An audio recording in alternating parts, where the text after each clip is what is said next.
polish on the marble floor reflected my tired face as I scrubbed on my hands and knees. 19 months I'd been working at the Bellano estate, and not once had Mr. Salvatore Bellano, the owner of this sprawling mansion and half of Chicago's underworld, if rumors were true, looked directly at me.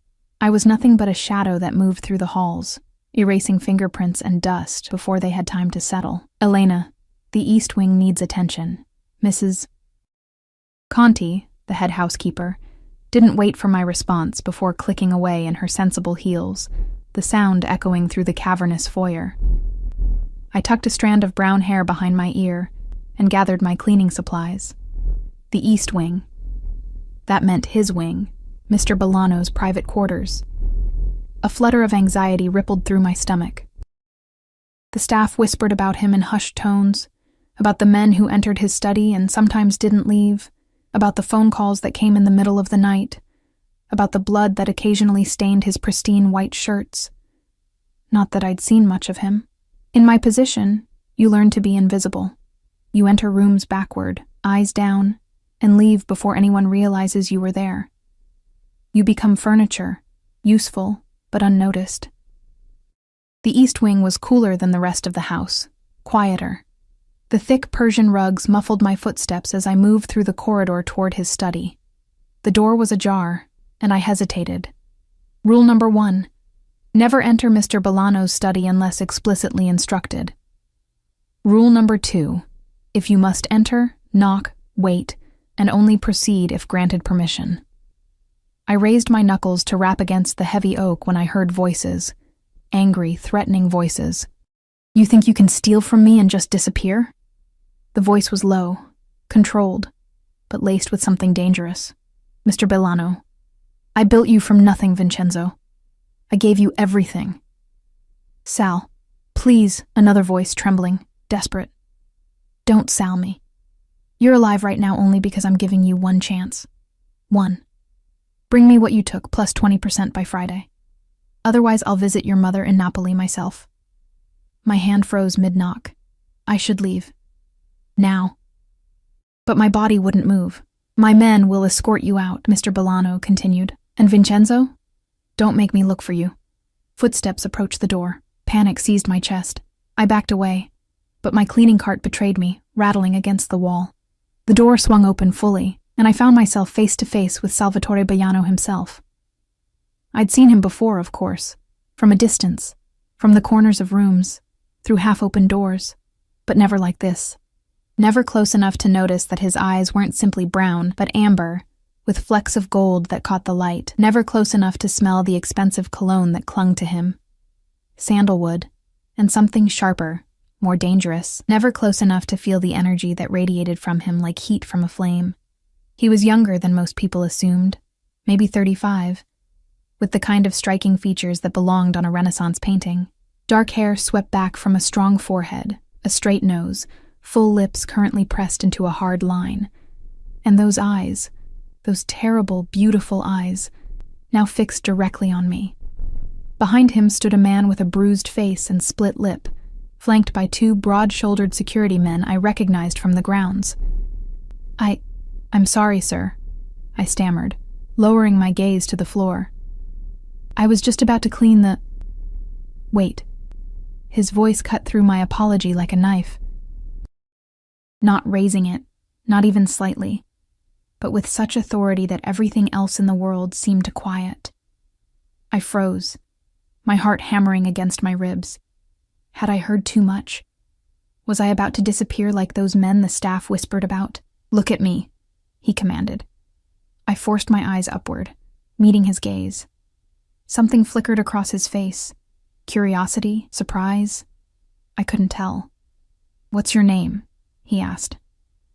Elena, sir. Elena Russo. My voice sounded strange to my own ears. Too high, too breathless. How long have you worked here, Elena Russo? 19 months, sir.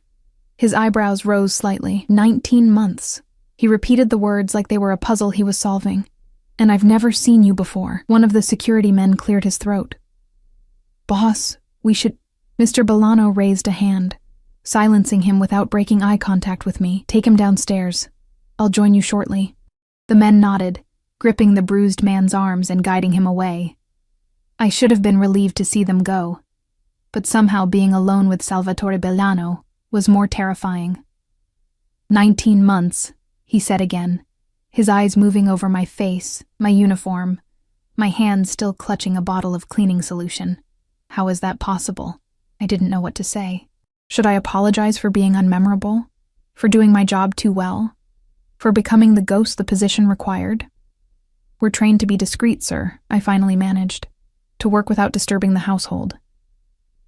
Something that might have been amusement touched his lips. Discreet, he echoed. Yes, I suppose you are.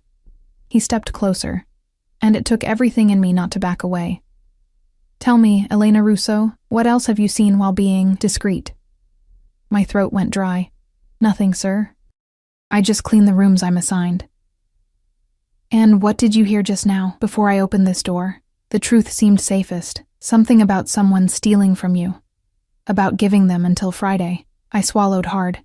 I didn't mean to overhear. I was just about to knock. He studied me for a long moment, his eyes unreadable.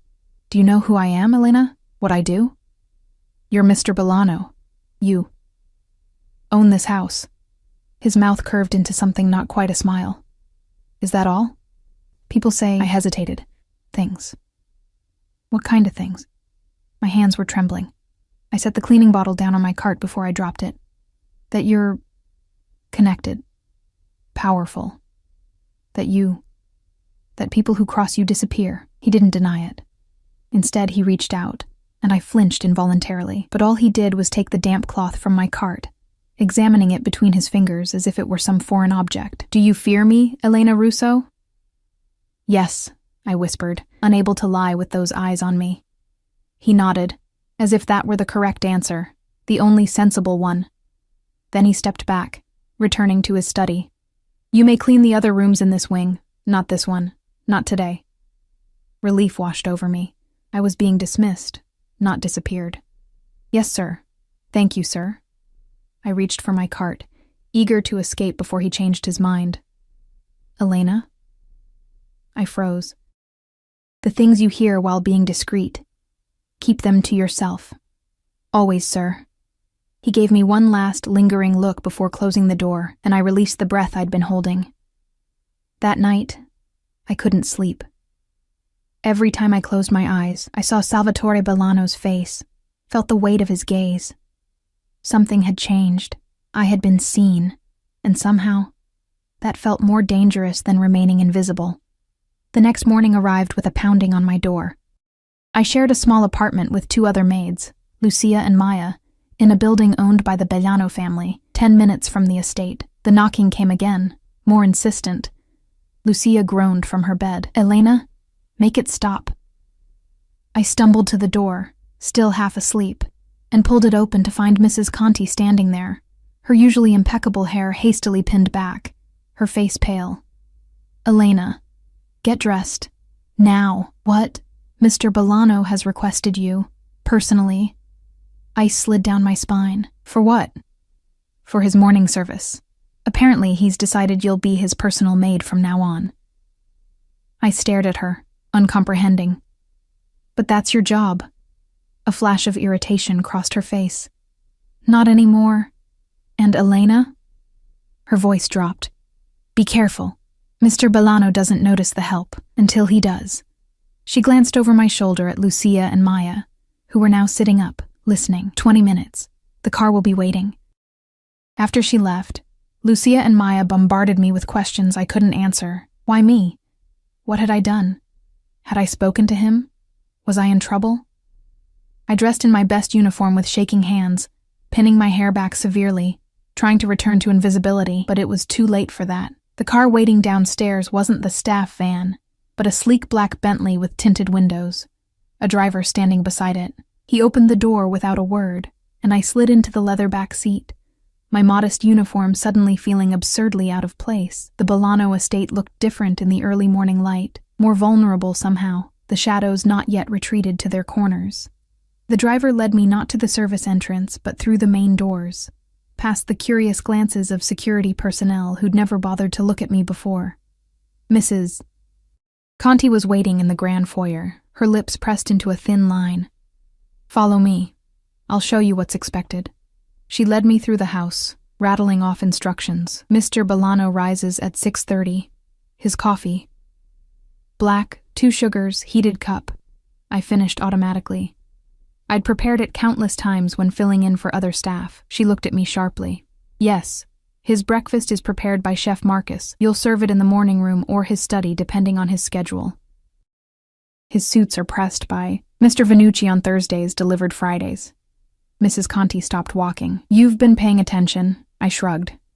"It's my job to notice details." "Well," she sniffed, "perhaps that's why he chose you." She continued her briefing, explaining which rooms I was responsible for, which staff reported to me now. Me, who until yesterday had been at the bottom of the hierarchy, and most importantly, the security protocols. "You'll be given clearance to enter his private spaces. That means you'll be vetted, background checked, watched. One mistake, Elena, and it's not just your job at stake." We reached a door I'd never been allowed to approach. Mr. Bolano's bedroom. Mrs. Conti knocked softly. "Enter," came the response from within. She pushed open the door, and I followed her into a space that was simultaneously exactly what I'd expected, and nothing like I'd imagined. Masculine but not ostentatious. Cream walls, dark furnishings, a massive bed with rumpled sheets, and standing by the window, silhouetted against the morning light, Salvatore Baiano himself. He was wearing only dress pants and an unbuttoned shirt, his chest and feet bare. I averted my eyes instantly, but not before noticing the lean muscle of his torso, the dark tattoo that curled around his left side, the faint scars that spoke of violence survived.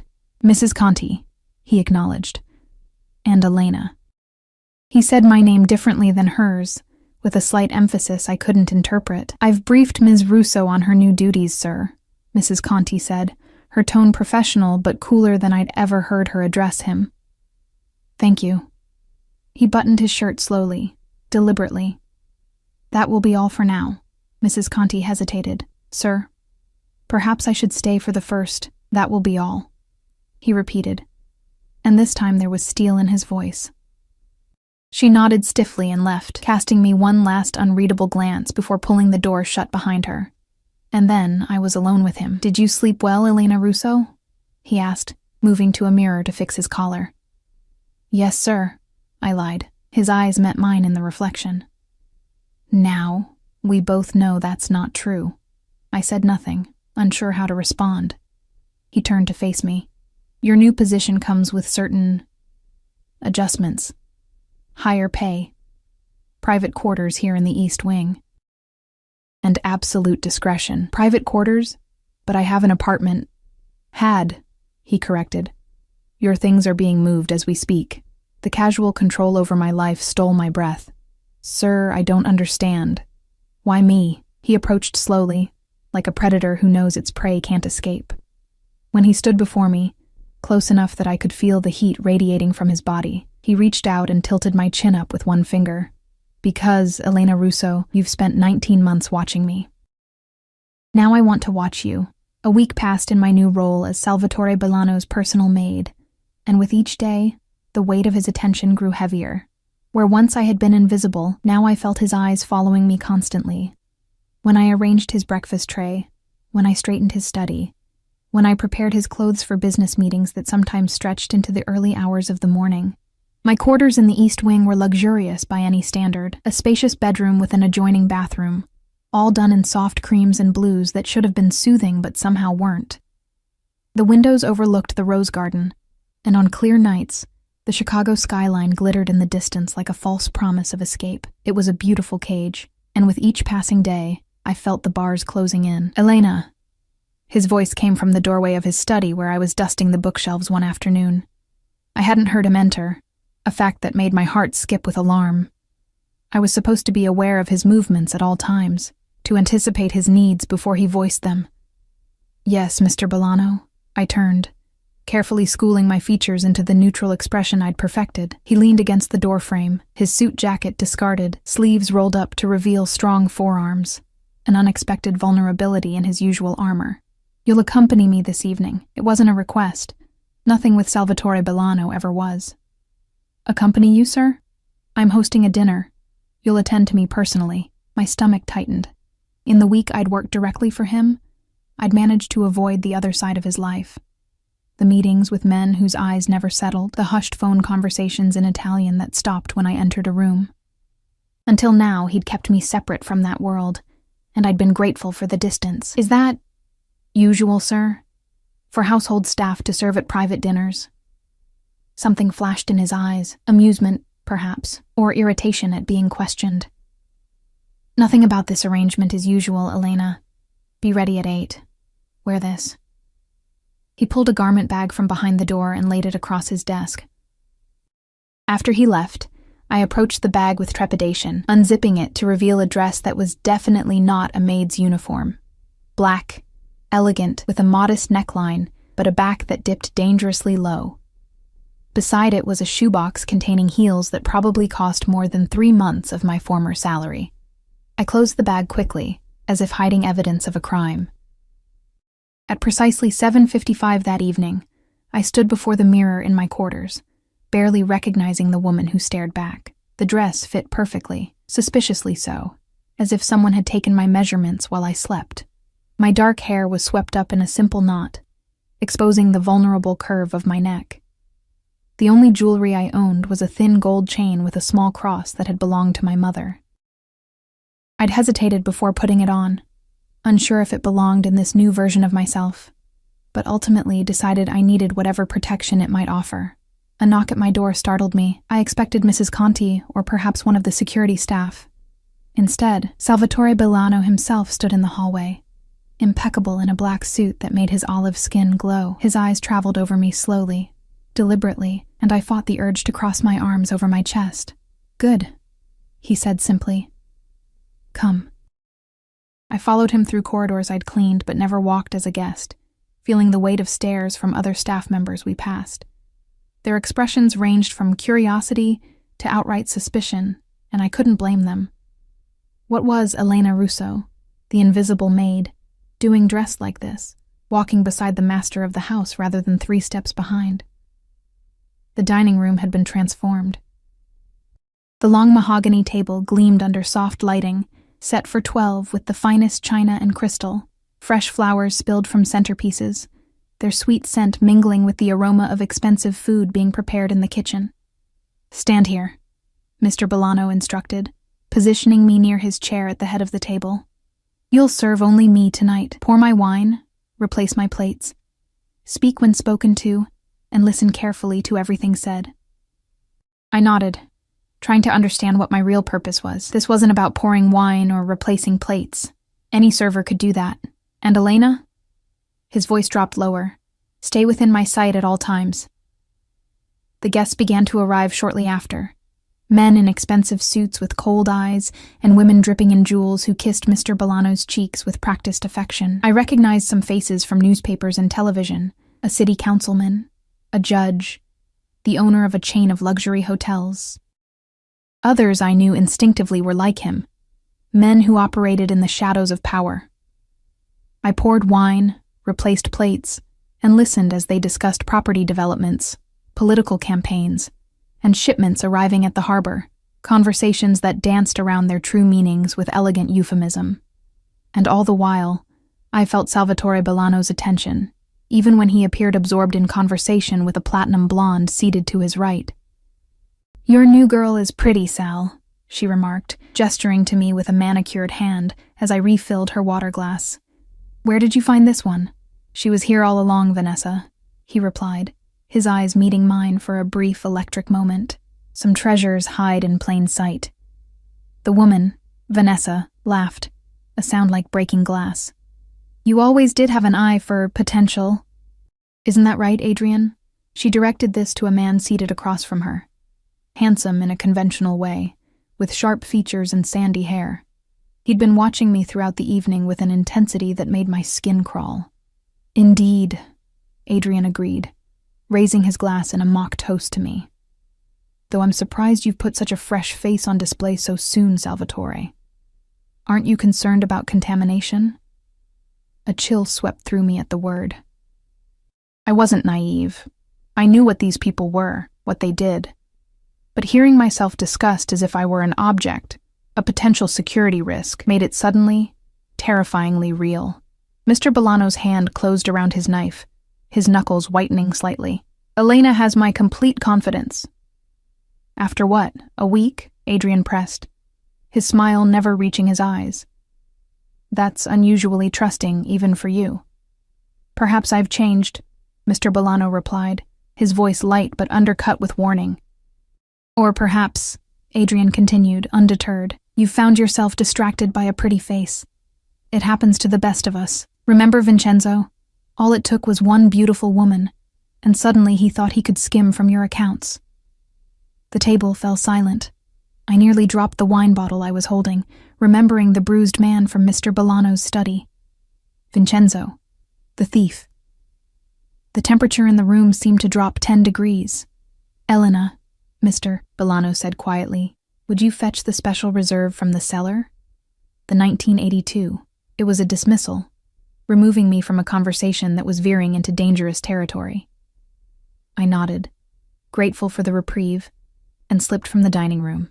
The wine cellar lay beneath the kitchen, accessible through a heavy oak door and down a spiral staircase. It was cool and dim, the walls lined with bottles worth more than I would earn in a lifetime. I located the section labeled 1982 and began searching for the reserve Mr. Bolano had requested. Need help finding something? I whirled around to find Adrian standing at the foot of the stairs, blocking the only exit. My pulse quickened, and I instinctively took a step back. No, thank you. I've found it. I clutched the bottle to my chest like a shield. He moved closer, his expensive cologne filling the small space between us. You know, Elena, I've been watching you all evening, trying to figure out what makes you special. I'm just doing my job, sir. We both know that's not true. He reached out, touching my bare shoulder with one finger, tracing a line down my arm. Salvatore doesn't invite the help to sit at his table dressed like royalty. He doesn't look at maids the way he looks at you. I stepped sideways, away from his touch. Mr. Bolano is waiting for his wine. Let him wait.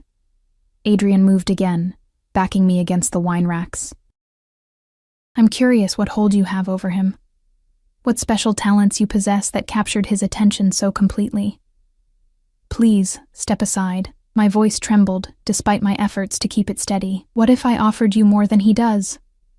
Adrian's breath was hot against my skin. Double whatever he's paying you. Your own apartment downtown. Protection from whatever it is you're running from. I'm not running from anything, he laughed. Everyone in Salvatore's orbit is running from something, sweet Elena. Or toward something they can't have otherwise. Money, power. His eyes traveled down my body. Security. I clutched the wine bottle tighter, wondering if I could use it as a weapon if necessary. I need to return upstairs, in a moment. He placed his hands on the rack behind me, caging me between his arms. First, tell me what Salvatore sees in you. What makes you worth breaking his own rules? Step away from her. The voice came from the stairway, low, controlled, but filled with such cold fury that the temperature in the cellar seemed to drop further.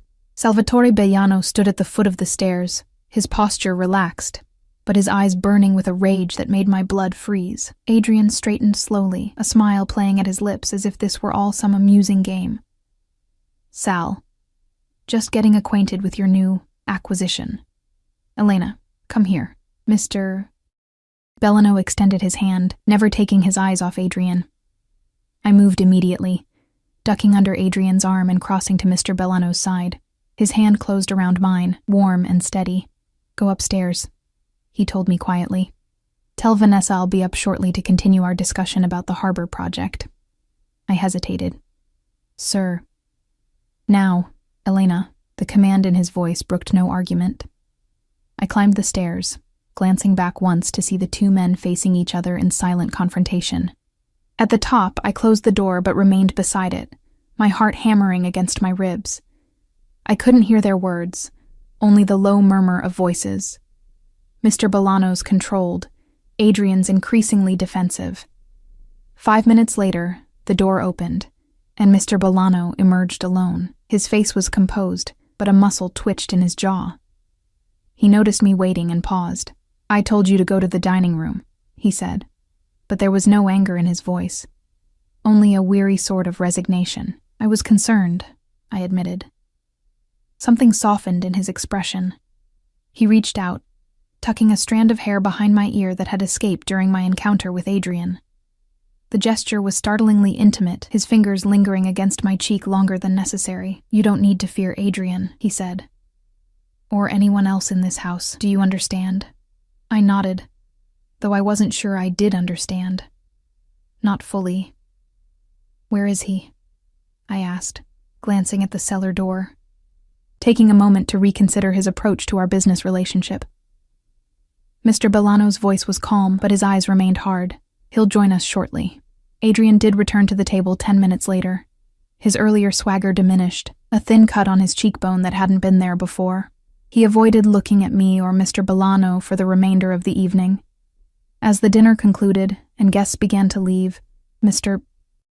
Bolano placed a hand at the small of my back, guiding me away from the goodbyes. His touch burned through the thin fabric of my dress, sending an involuntary shiver down my spine. "I'd like you to accompany me to my study," he said, his voice low enough that only I could hear. The study was dimly lit, the curtains open to reveal the garden bathed in moonlight. Mr. Bolano crossed to a cabinet and poured 2 glasses of amber liquid, offering one to me. I took it hesitantly. "Sit," he instructed, gesturing to one of the leather armchairs by the fireplace. I perched on the edge, still feeling like an imposter in my borrowed finery. He remained standing, looking down at me with an expression I couldn't decipher. "What did Adrian say to you in the cellar?" he asked. I took a small sip of the whiskey, welcoming the burn as it slid down my throat. "He asked what made me special, why you had broken your rules for me." I looked up at him. "I'd like to know the answer myself, Mr. Bolano." He studied me for a long moment, then set his glass down and knelt before my chair, bringing his face level with mine. In this position, with the firelight casting shadows across his features, he looked almost vulnerable. "When I saw you outside my study that day, do you know what struck me, Elena Russo?" I shook my head. "You looked at me without pretense, without calculation." His voice had dropped to a near whisper. "Do you know how rare that is in my world? How valuable?" His words hung between us like smoke, both revealing and obscuring. I struggled to process what he was telling me. That my transparency, my inability to hide my fear and honesty, was what had drawn him to me. It seemed too simple an explanation for the upheaval of my life. "There are people who would give anything to be in your position," he continued, still kneeling before me, close enough that I could see the faint stubble beginning to shadow his jaw. "To have my attention, my protection. I didn't ask for either," I said quietly. A smile touched his lips, genuine amusement rather than mockery. "No, you didn't." He rose smoothly and returned to the cabinet, refilling his glass. "That's part of your appeal, Elena. You're not trying to get anything from me." "What happens when that changes?" The question slipped out before I could stop it. He turned, eyebrows raised. "Are you planning to start making demands, Elena Russo?" "No, I set my glass down, frustrated at my inability to articulate the unease that had been building within me. "What happens when you tire of whatever this is? When you no longer find my honesty appealing?" He approached again, this time taking the seat opposite mine. The fire crackled between us, casting his face in alternating light and shadow. "You think I'll discard you?" It wasn't a question, but I answered anyway. "Yes." He leaned forward, elbows on his knees. "Tell me, Elena, what do you know about me? Not what you've heard or what you've observed. What do you know?" I considered his question carefully. "I know you're feared," I began slowly. "I know you're powerful beyond just money. I know you have connections throughout the city, political, legal, criminal. And does that frighten you?" "Of course it does." He nodded, accepting this. "What else?" I hesitated, then decided to risk complete honesty. "I know you're capable of violence. I've seen men enter this house whole and leave broken. I've cleaned blood from your shirts." His expression remained impassive. "Continue." "I know you protect what you consider yours. Fiercely. Completely. I met his gaze And directly. I know that, for reasons I can't understand, you now consider me yours. Something flickered in his eyes. Satisfaction, perhaps, at my perception. Very good, Elena. Very observant. You haven't answered my question, I pressed. What happens when you no longer want me in this position? He leaned back, studying me. That depends entirely on you. If you serve me loyally, keep my confidences, there will always be a place for you. If not, he let the implication hang. So I'm a prisoner. No. His voice sharpened. You're protected. There's a difference. Protected from what? He gestured vaguely toward the window, toward the city beyond. From the reality of the world we live in. From people like Adrian, who see someone like you as nothing but a means to an end.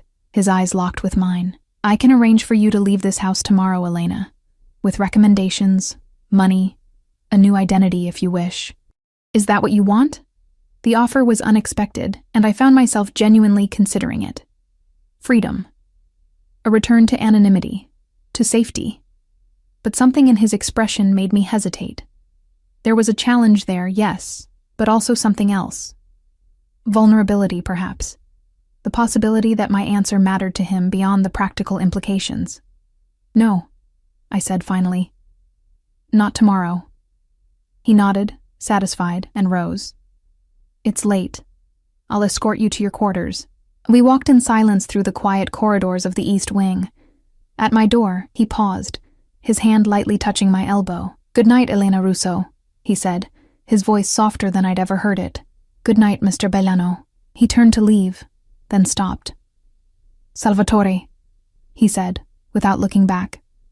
When we're alone, call me Salvatore.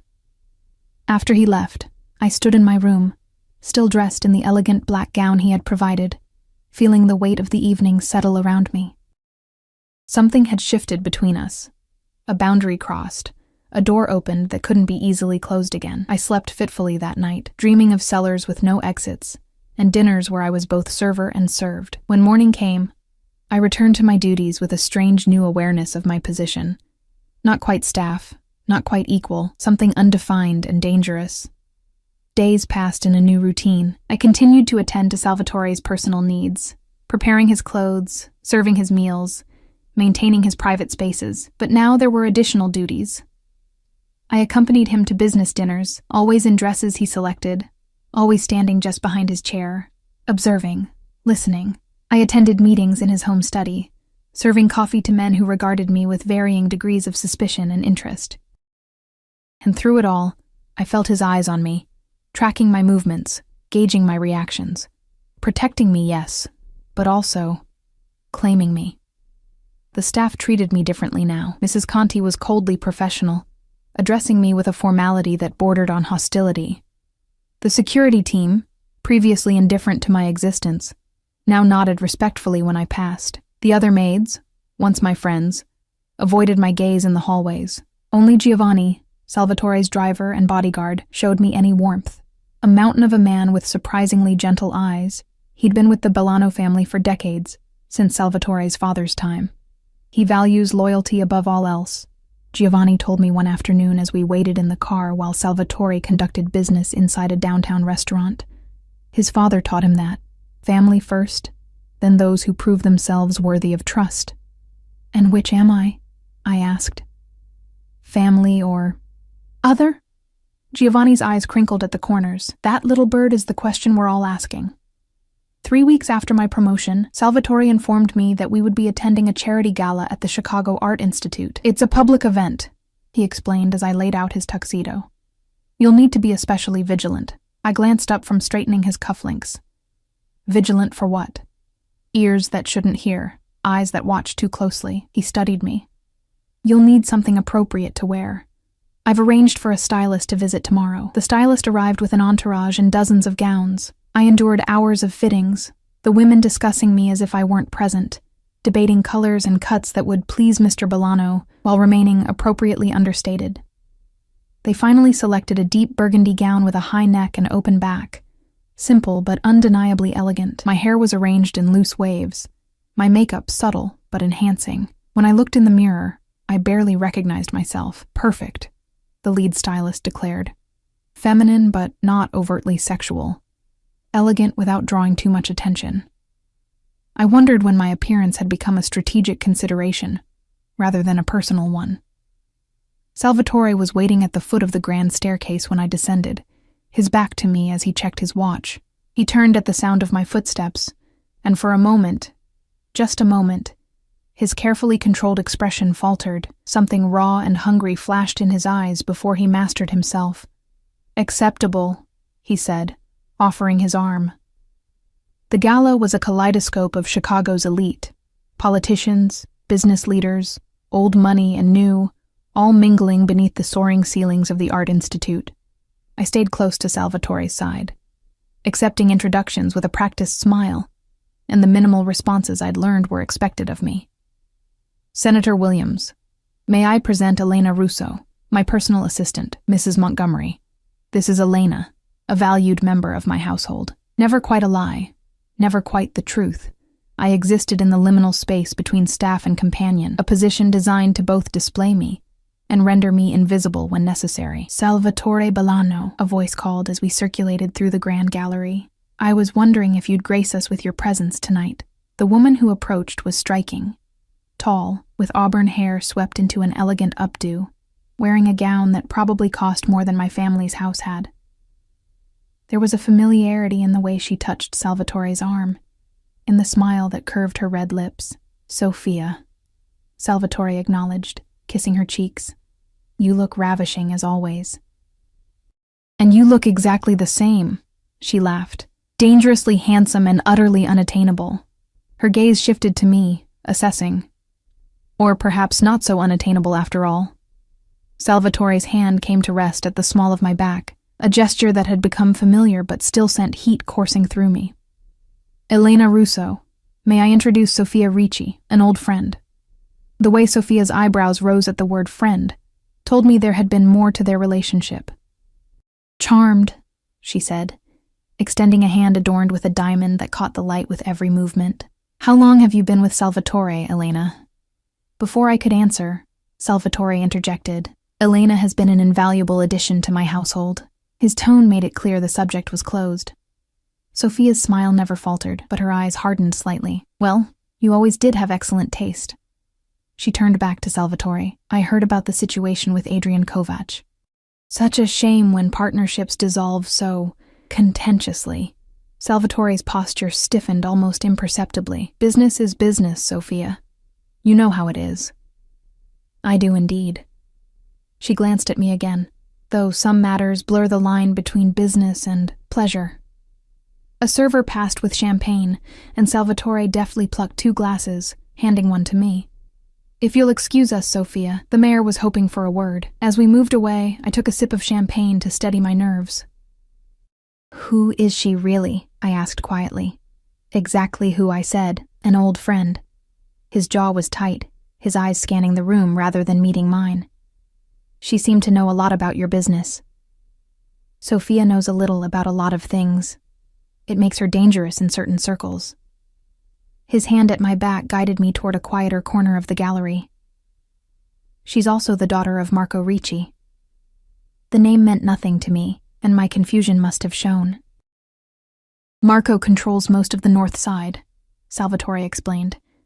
"My father and he had an arrangement that I've honored since taking over the family business. Sophia serves as her father's eyes and ears at events like these." "And she was your lover," I said, the words escaping before I could think better of them. Salvatore's eyes snapped to mine, surprise giving way to something like amusement. "Yes, many years ago. I'm sorry. It's none of my business." "No," he agreed, "it isn't." But there was no censure in his tone, just that same hint of satisfaction I'd noticed before, when I spoke without filtering my thoughts. "Though I find your interest noteworthy." Heat crept up my neck, and I was grateful for the dimmed lighting in this section of the gallery. We stood before a large canvas, abstract swirls of blue and gold that seemed to move in the shadowy light. "What do you see?" Salvatore asked, nodding toward the painting. I studied it, grateful for the change of subject. "Turbulence," I said finally, "like water in a storm, but also warmth breaking through, light finding a way in." He looked at me curiously, Most people just see expensive splashes of paint. My mother was an art teacher, I explained, before she got sick. It was the first personal detail I'd shared with him, and I saw him file it away, adding to whatever mental dossier he kept on me. And your father? Construction worker. He died when I was 14, accident at a site. Salvatore nodded, his expression giving nothing away. And after your mother's illness, I dropped out of college to care for her. After she passed, I needed work. Mrs. Conti had been my mother's student years ago. She helped me get the position at your estate. I turned back to the painting. I never planned to be a maid forever. It was just what I could do at the time. And now? What do you plan now, Elena Russo? The question was loaded. Impossible to answer honestly when I didn't know myself. Before I could formulate a response, a commotion near the main entrance drew our attention. Security personnel were moving quickly, surrounding someone I couldn't see. Salvatore tensed beside me, his hand shifting from my back to grip my arm. Stay close, he murmured, moving us deeper into the shadowed alcove. What is it? I whispered. I'm not certain, but I don't intend to find out. He guided me toward a service door half hidden behind a large sculpture. Giovanni, he spoke into a small device I hadn't realized he was carrying. East entrance now. The service corridor was deserted, our footsteps echoing against tile floors. Salvatore moved with purpose, never releasing his hold on me, navigating the back passages of the museum with familiar ease. Does this happen often? I asked, as we emerged into a small courtyard where the black Bentley was already waiting, engine running, often enough to have contingencies. He replied, opening the car door and ushering me inside. Giovanni didn't ask questions as we slid into the back seat, simply pulled away from the curb with smooth efficiency. Through the tinted windows, I saw police cars arriving at the main entrance, lights flashing. What happened in there? I asked once we were safely moving through downtown traffic. Salvatore was checking his phone, his expression grim. Someone was arrested. Not my concern, except that it created a security situation I prefer to avoid. You mean the police, I said, understanding dawning. You avoid the police. His eyes met mine, dark and unreadable in the dim interior of the car. As a rule, yes. We rode in silence for several blocks before I gathered the courage to ask the question that had been building within me since the dinner with Adrian, since the conversation with Sophia. Are you in danger, Salvatore? He didn't answer immediately. The city lights flashed across his face as we drove, illuminating and shadowing his features in rhythmic succession. Finally, he turned to me fully. Everyone in my position lives with danger, Elena. His voice was measured, careful. It's the price of power. Is that why you wanted me close? As some kind of insurance? A faint smile touched his lips. Is that what you think? That you're a human shield? I flushed, the suggestion sounding ridiculous when he phrased it that way. I don't know what I am to you. No, he agreed, his gaze intensifying. You don't. The car pulled through the gates of the estate, the familiar grounds appearing almost otherworldly in the moonlight. Giovanni stopped at the main entrance, coming around to open our door. Everything quiet at home, sir, he reported as we exited the car. Salvatore nodded. Double the perimeter security tonight. And send Franco to my study in 20 minutes. Yes, sir. Giovanni's eyes flicked briefly to me, a flash of concern before he masked it. Inside, the house was hushed, the night staff moving silently through their duties.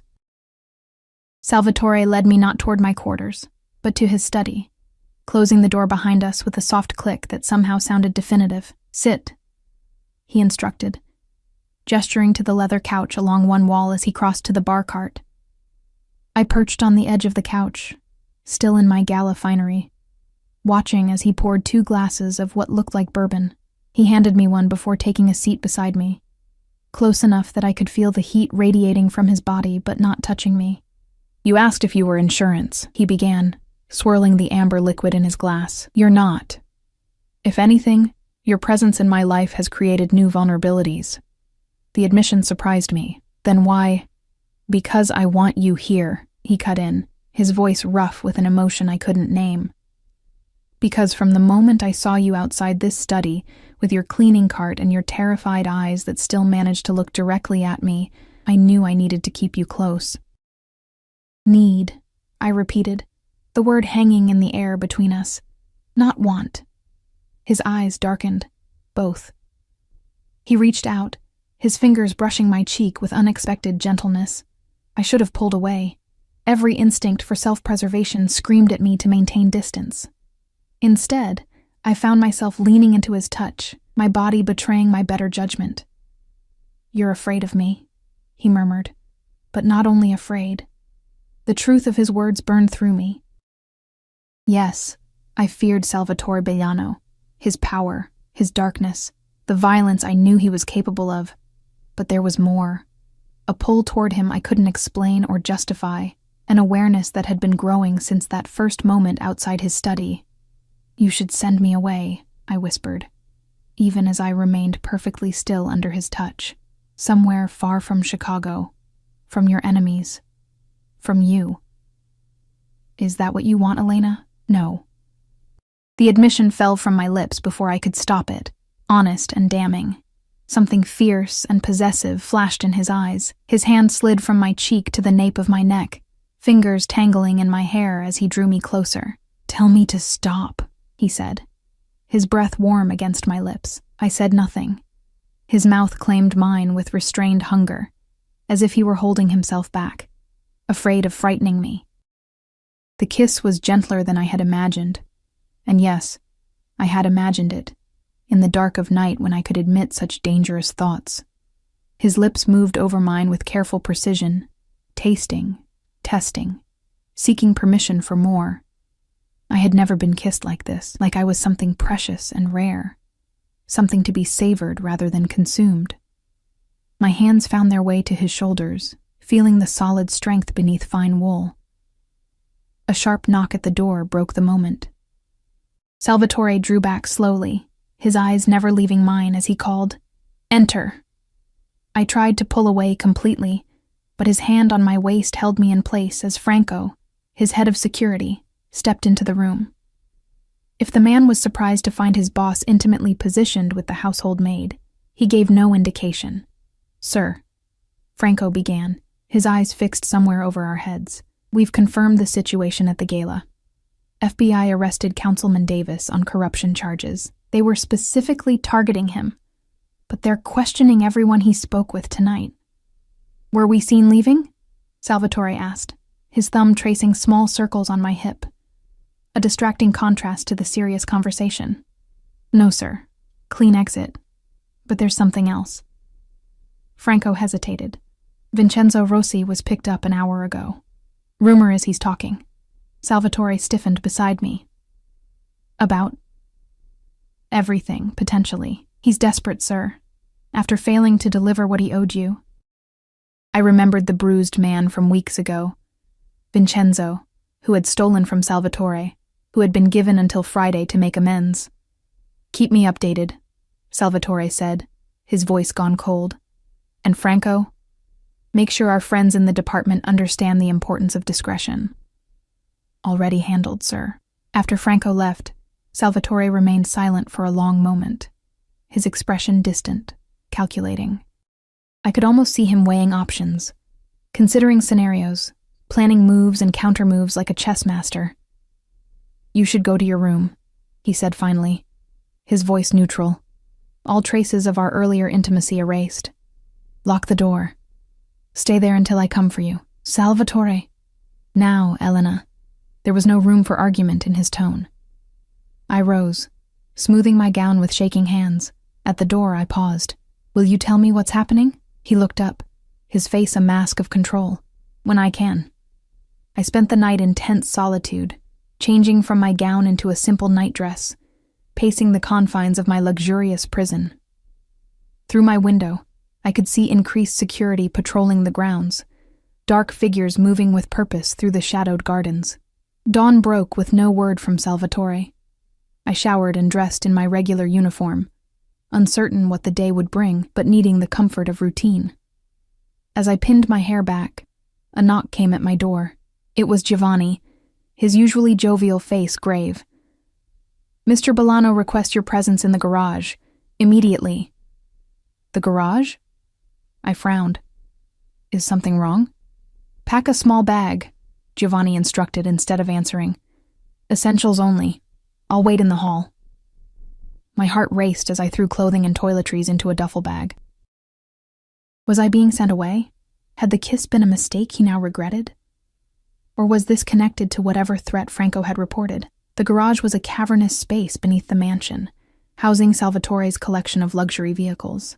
He stood beside a nondescript black SUV, conferring quietly with Franco and two other security men I recognized but couldn't name. When he saw me, he broke away, crossing to intercept me. Change of plans, he said without preamble. We're leaving for a few days. My lake house in Michigan. Why? I asked, clutching my bag. What's happened? His jaw tightened. A complication. Nothing I can't handle, but I want you away from Chicago until it's resolved. So I am insurance, I said, unable to keep the hurt from my voice.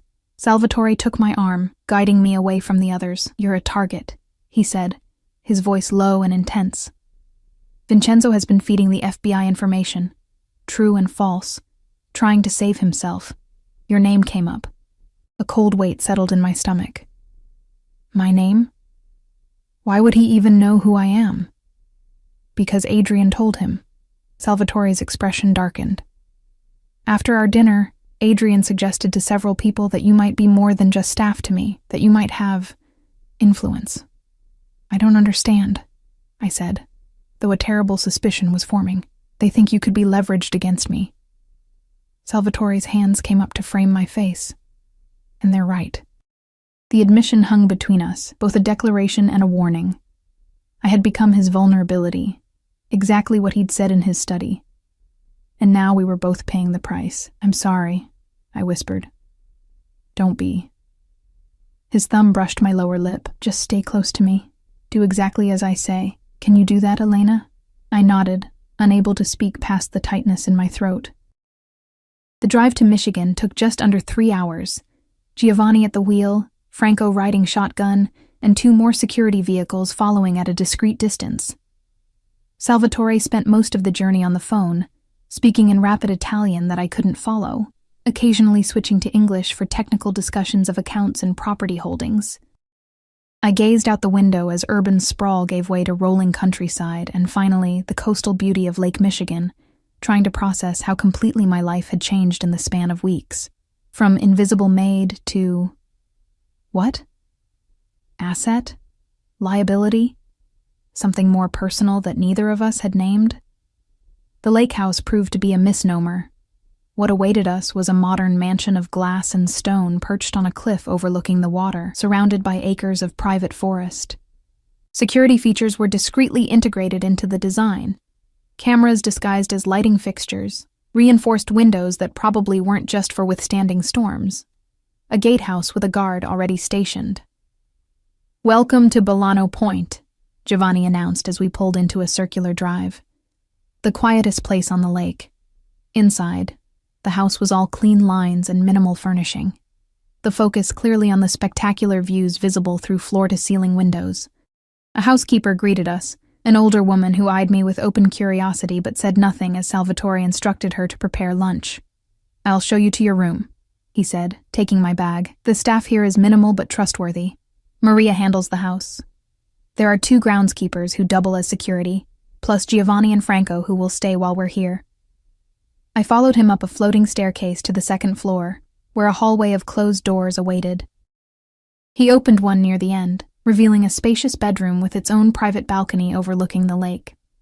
My room is next door, he said, setting my bag on a bench at the foot of the bed. There's a connecting door, kept locked from both sides. The key is in the drawer if you need it. The implication was clear. He was giving me privacy, control. A choice. Thank you, I said, moving to the window to gaze out at the water. The lake stretched to the horizon, sun glinting off waves, a vision of serenity at odds with the tension thrumming through me. How long will we stay? Until it's safe to return. He came to stand beside me, close but not touching. My attorneys are handling the situation with the FBI.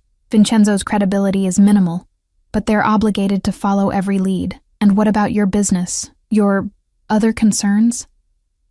A faint smile touched his lips. Everything can be managed remotely these days. Even my kind of business. I turned to face him fully. And what exactly is your business, Salvatore? Beyond the legitimate enterprises, beyond the properties and restaurants and shipping companies. His expression grew guarded. You know what it is. I want to hear you say it, I insisted. If I'm risking everything by being associated with you, I deserve the truth. He studied me for a long moment, as if deciding how much to reveal. My family has controlled certain aspects of Chicago's economy for 3 generations, he began carefully. Import-export, labor relations, protection services, financial solutions for those who can't access traditional banking, criminal enterprises, I translated. Some would use that term. The FBI would. Yes. He didn't flinch from the accusation. But it's more complicated than legal versus illegal, Elena. The lines blur. Politicians who campaign on law and order come to men like me when they need problems solved discreetly. Police chiefs look the other way when certain businesses operate because their pensions are funded by the same investments. And that justifies it? I asked. Not accusingly, but seeking understanding. I don't need justification. His voice hardened slightly. I was born into this world. I've simply made it more efficient, more profitable, less violent than in my father's day. Less violent, I repeated, thinking of Vincenzo's bruised face, of the fear Adrian had shown after his encounter with Salvatore in the wine cellar. He caught my meaning. There are necessary exceptions. Before I could respond, a knock came at the door. Franco's voice called through. Sir, we have a situation developing. A call you'll want to take. Salvatore's jaw tightened. I'll be right there. To me, he added, Rest. We'll continue this conversation later. After he left, I unpacked my few belongings and changed from my uniform into jeans and a sweater, clothes that felt both foreign and liberating after weeks of prescribed attire. The normality of the outfit was at odds with the extraordinary circumstances, a juxtaposition that made me laugh aloud in the empty room, a sound edged with hysteria. I found my way downstairs after changing, following the scent of coffee to a spacious kitchen where Maria was preparing lunch. She glanced up as I entered, her weathered hands continuing to chop vegetables with practiced precision. He's on the terrace, she said without preamble, nodding toward glass doors that led outside. Terrible for business, that man. Always has been. I blinked, surprised by her candor. You've known him long? Since he was born. She swept the vegetables into a pot. I worked for his father and his grandfather before that. Salvatore is the best of them, though he'd never believe it if you told him. I hesitated by the counter, unsure if I should join him or give him privacy for his business. Maria seemed to read my indecision.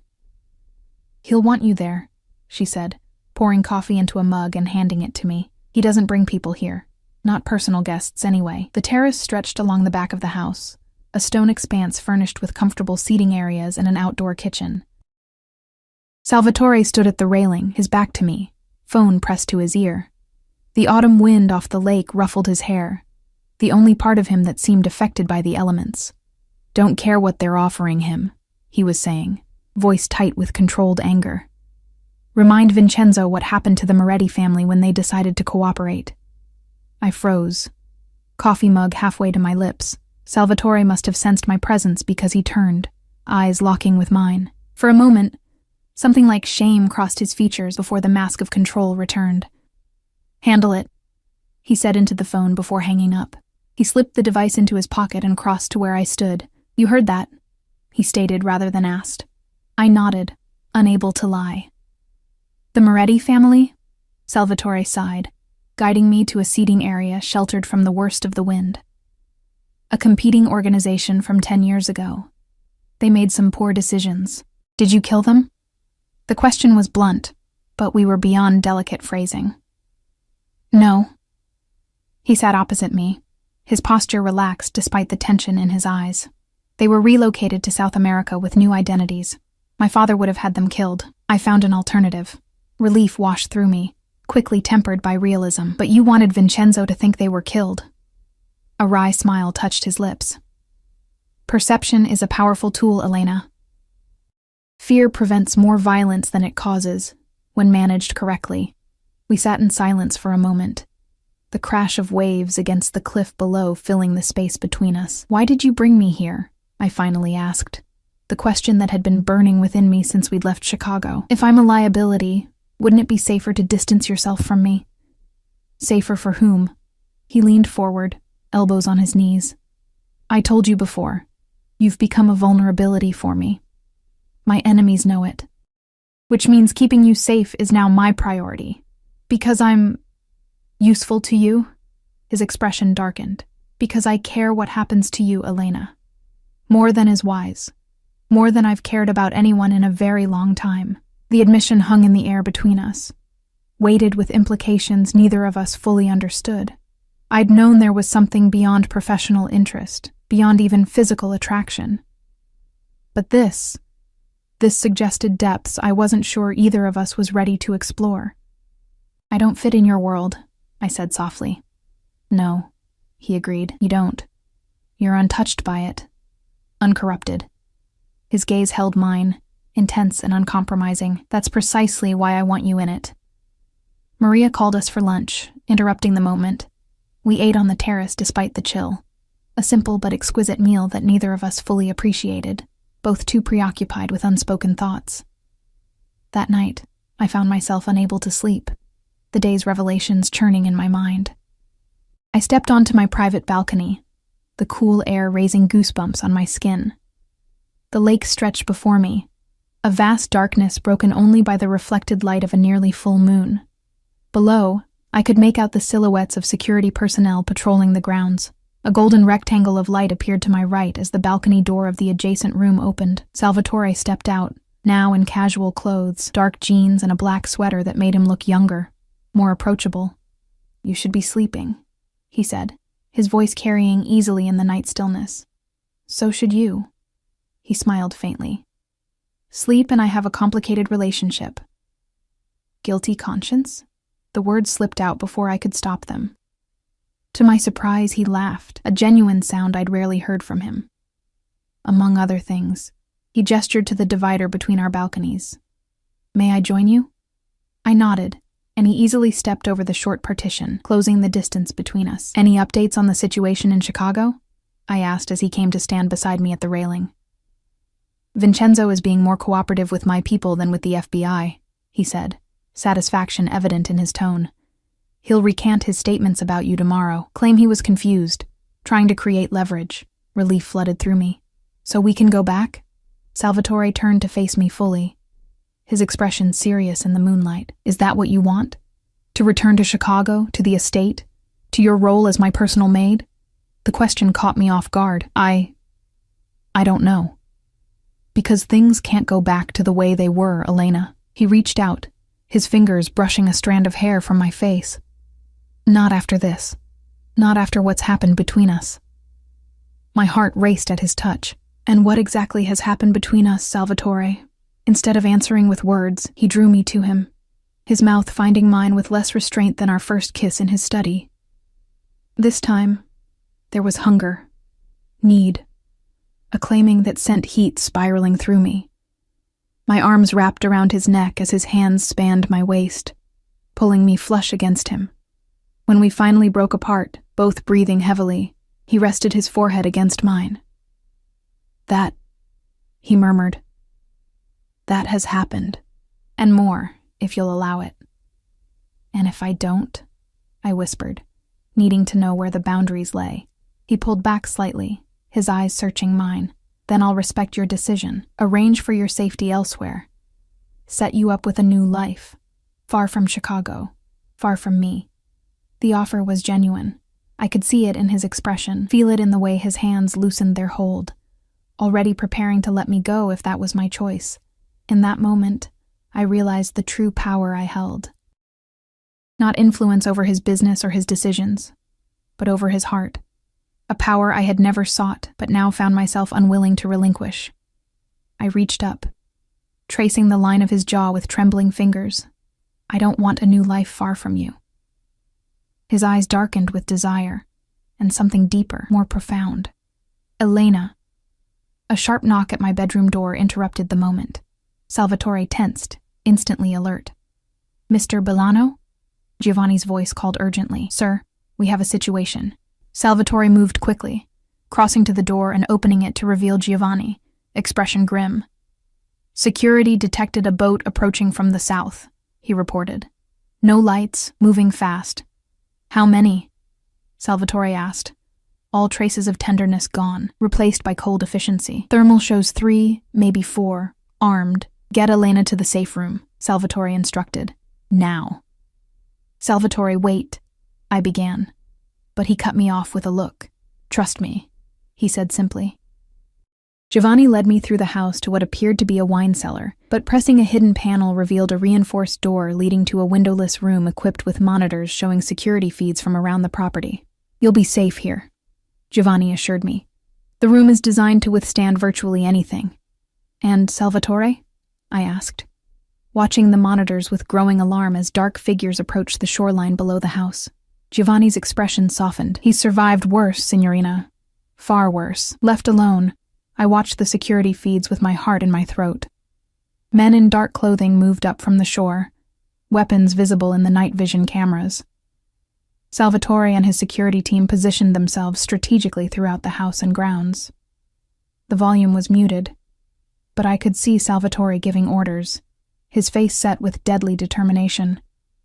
The intruders reached the lawn, spreading out to approach the house from multiple angles.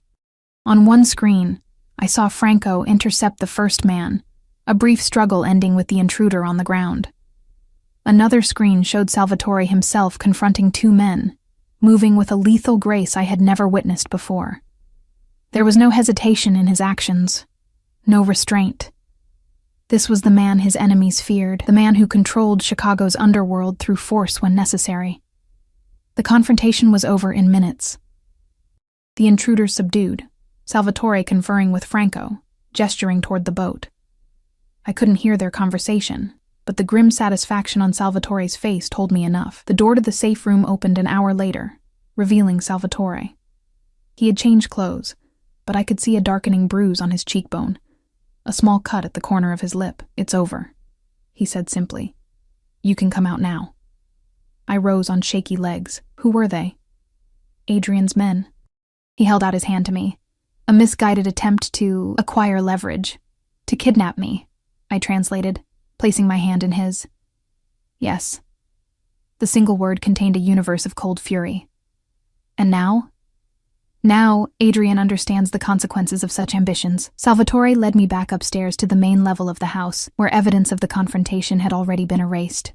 "We'll return to Chicago tomorrow. The situation has been clarified for all involved parties." I didn't ask what that clarification entailed.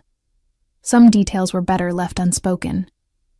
Dawn broke over the lake as we stood on the terrace, watching the first light touch the water. Salvatore's arm was around my waist, holding me close against the morning chill. "When we return," he said quietly, "things will be different. I can't offer you a normal life, Elena. I can't promise safety in any conventional sense. My world will always have dangers." "I know." He turned me to face him. "But I can promise you this, you will never be invisible again. Not to me, not to anyone. You will be acknowledged as mine, under my protection, part of my life in every way that matters." "And what exactly am I to you, Salvatore Bolano?" I asked, needing to hear him define it. His eyes, amber in the morning light, held mine with unwavering intensity. "Everything," he said simply. "You've become everything." The drive back to Chicago was different from our tense journey to the lake house. Salvatore kept me close, his hand often finding mine, his conversation no longer hidden in Italian or hushed tones. Whatever decision had been made during the night's confrontation had resolved something within him, stripped away a layer of caution.